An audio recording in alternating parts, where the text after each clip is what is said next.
do something at 4 o'clock involving my first attempt at streaming, and I'm going to make good on my word. So here I am. It's the first time I've ever done anything like this.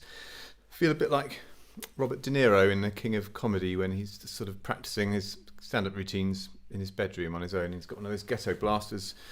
He presses for the applause. Wondering if I should do something like that for next time.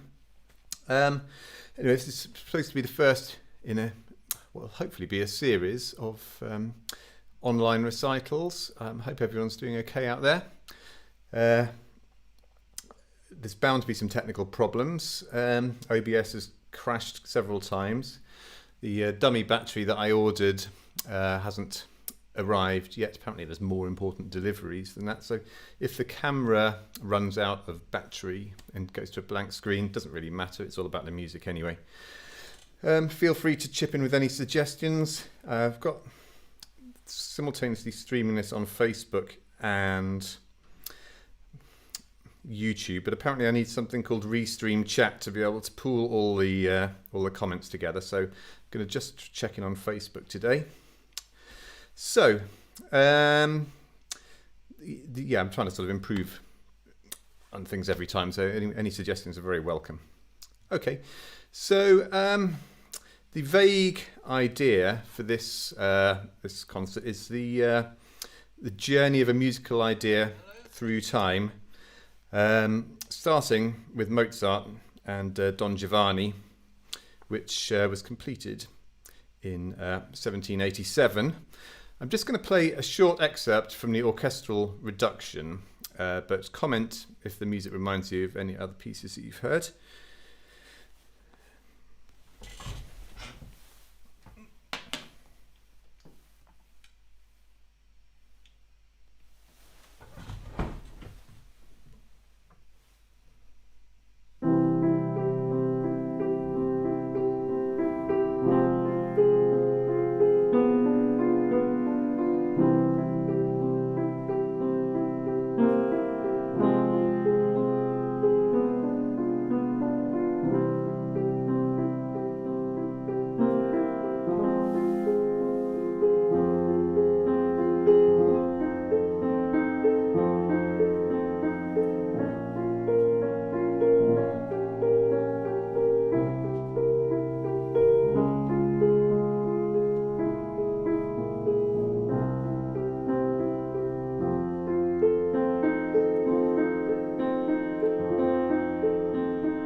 Now, to me, that's very reminiscent of a certain sonata by Beethoven, known as the Moonlight Sonata. And I'm going to read a chapter from Edwin Fisher's book on all of the Beethoven sonatas before I play it, very much relating to how that passage from Don Giovanni might have inspired the so-called Moonlight Sonata. Scarcely any sonata has had so much written about it as Opus 27 No. 2, even though it only lasts 16 minutes. In Beethoven's own time, it was called the Arbor Sonata because it was thought to have been composed in an arbor. The nickname Moonlight Sonata came from the poet Rellstab, who was inspired to call it that by a moonlit night on the Lake of Lucerne. From various facts that I have come to my knowledge, I have conceived a different theory of the origin of this work, which I should like to mention here without claiming any historical authenticity for it. There is in Vienna a manuscript of Beethoven's which contains a few lines from Mozart's Don Giovanni in Beethoven's undoubted hand. The passage after Don Giovanni has killed the Commendatore. Underneath, Beethoven has transposed the passage into C-sharp minor, and the absolute similarity of this with the first movement of Opus 27 No. 2 is quite unmistakable. In particular, the postlude is note for note as in Mozart. So that was the excerpt I just played. I'll transpose a bit into C-sharp minor now so you can hear.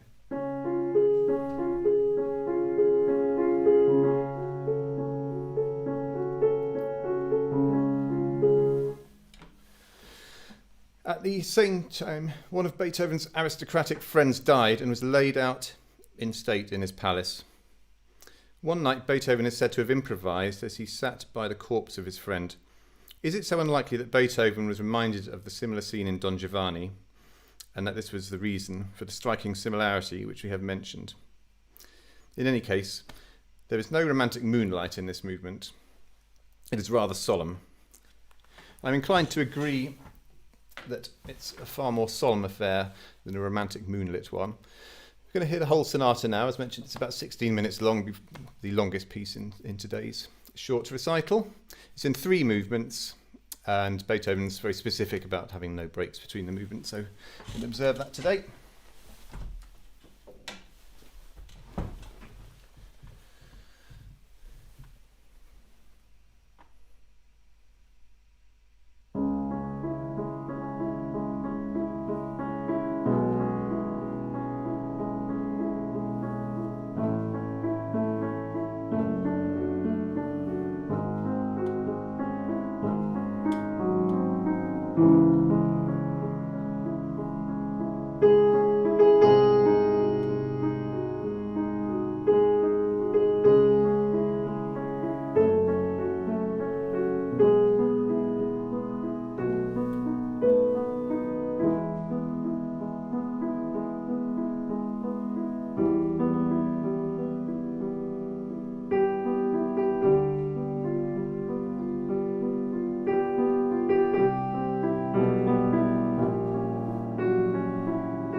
So that was Beethoven's Sonata in C sharp minor, quasi una fantasia. Opus 27, number 2. Just seeing if I'm still here. It's 4 o'clock. I don't seem to be able to get to the comments. I'll have to figure that one out for next time. I will just proceed. So, if we just remind ourselves of that last bit of the cadenza.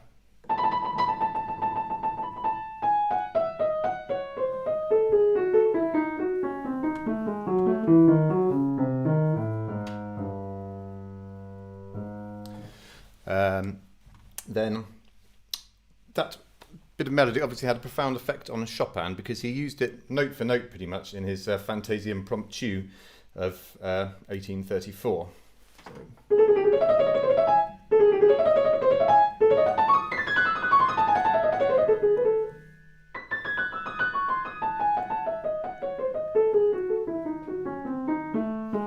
You can see the exact similarity. This wouldn't have been an accident. Chopin was a huge admirer of Beethoven. So we're lucky to have this Fantasie Impromptu really because it was unpublished during Chopin's lifetime, and he requested before he died that none of his unpublished works would be published after his death, but somebody disobeyed him, so we can be very grateful to that person. So we're going to hear that whole Fantasie Impromptu now. It's one of the most popular pieces that Chopin wrote.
So we've seen how Mozart's Don Giovanni influenced Beethoven to write the C-sharp sonata, which then influenced Chopin to write that Fantasie Impromptu.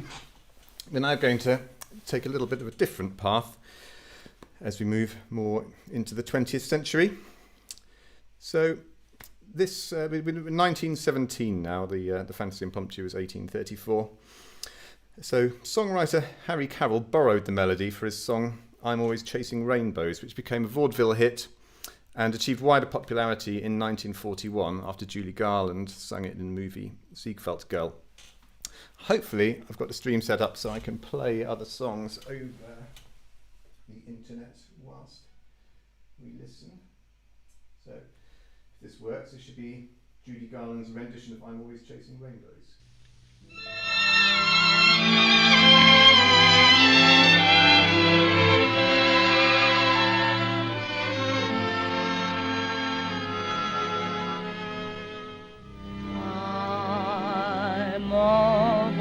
Chasing rainbows,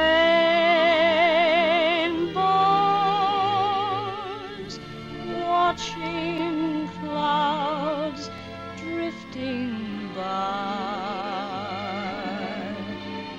My schemes are just like all my dreams, ending in the sky.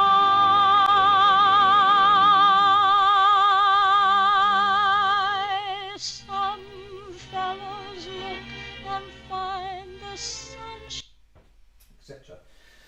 This instigated something of a tradition of borrowing Chopin's melodies for popular tunes. In 1964, the popular comedian and tax evader Ken Dodd sang a rendition of So Deep Is the Night, which was based on Chopin's Etude, Opus 10 number 3. I'll play the relevant part.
And now we're going to listen to Ken Dodd's version, which I'm particularly looking forward to. This is the highlight of the podcast for me.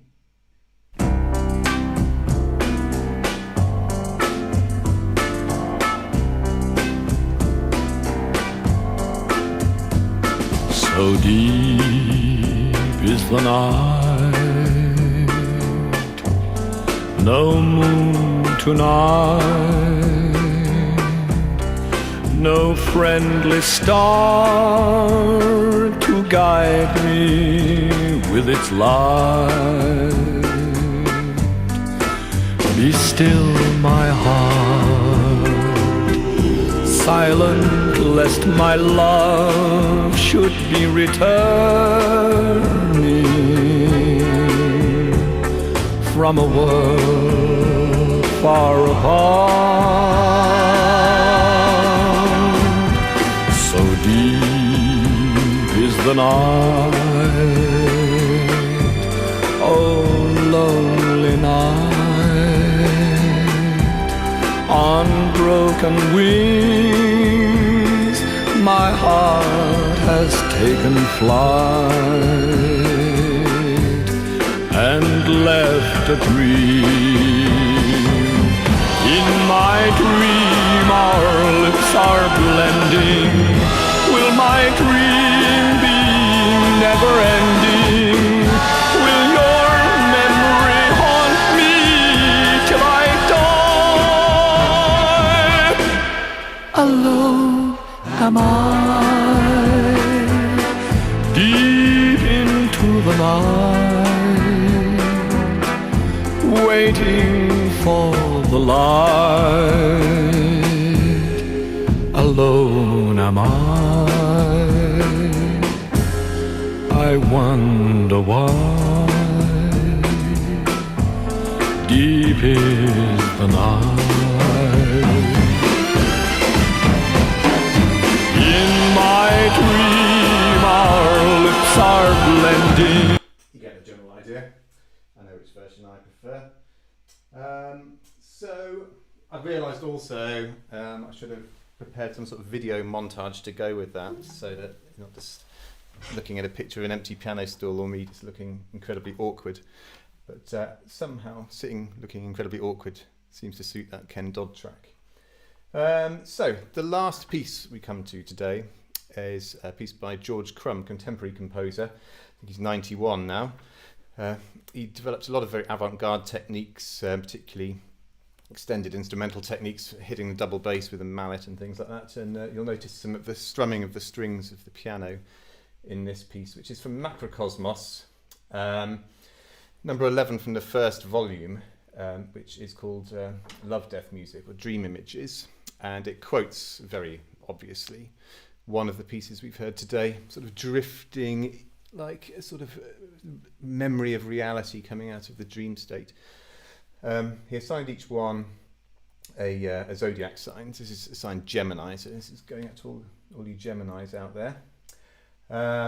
So this is number 11 from George Crumb's first volume of Macrocosmos.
So that completes the journey of inspiration from 1889, was it, to 1972. I think that piece was composed.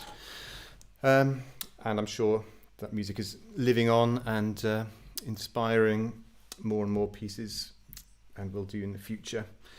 So just leaves me to sign off. Thanks for bearing with me in my first attempt to get through something like that. It's been actually really quite nerve-wracking.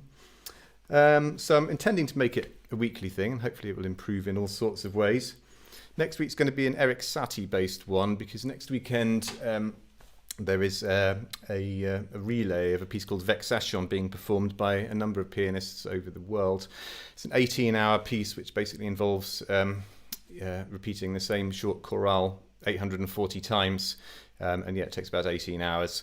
It's very rarely performed by one person. It's usually done in a relay. I believe the first time somebody tried to do it on their own, they had to stop because they hallucinated an alligator coming out of the piano. That's how the story goes anyway. Oh yeah, just wanted to make one more point about that George Crumb, the Chopin quote. He originally wanted to use a quotation from Rachmaninoff, but Rachmaninoff was still in copyright at the time he composed it, so he had to settle for Chopin, but I think it works very well. So yes, next week I'm going to do a Satie-based podcast to tie in with the Vexation thing. If you're interested in the Vexation relay, that's follow at Corona Satie on Twitter. He's the chap organising it. But I will just play a selection of his famous works and not so famous works, and a few anecdotes about the man, because he was a very interesting man indeed. So that's going to be next Sunday at 4 p.m. There is a Ko-Fi link at the bottom of the screen if anyone wants to buy me a coffee, but I'm very happy just for there to be some sort of means of attempting to have an audience at the moment. So if anybody has listened, I'm extremely grateful. Oh yes, May the 1st, we're going to do an International Dawn Chorus Day special as well, featuring the music of Messiaen. So yes, buy me a coffee if you like, subscribe to the YouTube channel, have a nose around on alexmetcalf.com, Alex Metcalf with an E. There's a mailing list there if you're interested in live concerts when they get back up and running. But I'll hopefully see some people next week. And thank you, if anybody's watched, thank you very much for doing so, and stay safe in these very strange times. Bye.